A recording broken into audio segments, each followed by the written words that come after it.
కిలారి వెంకట రోసయ్య. ఆయన అంటే ఈ నియోజకవర్గానికి నెంబర్ 1 గా చేశాడంట. ఒకటి. రెండోది ఏంటంటే మోడల్ నియోజకవర్గంగా తీర్చిదిద్దాడంట. 2 మోడల్ నియోజకవర్గం దేనిలో? డబ్బులు వసూళ్లు ఎలా చేయాలి, రేషన్ షాప్ దగ్గర నుంచి, డోక్రా దగ్గర నుంచి, ఉద్యోగస్తుల దగ్గర నుంచి డబ్బులు ఎలా వసూలు చేయాలి అనేది కిలారి వెంకట రోసయ్య ఈ నియోజకవర్గానికి అవినీతి కేర్ ఆఫ్ అడ్రస్ గా మార్చాడు.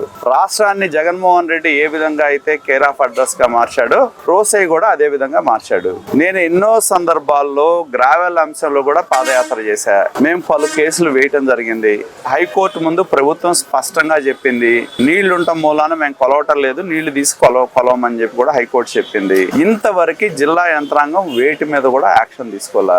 మేము ఆందోళన చేసినప్పుడు ఎవరైతే డిఎంజీ ఉన్నాడో ఆయన ఒక ప్రెస్ మీట్ పెట్టి నేను 1,50,00,000 1,90,00,000 పెనాల్టీలు వేశానని చెప్పారు.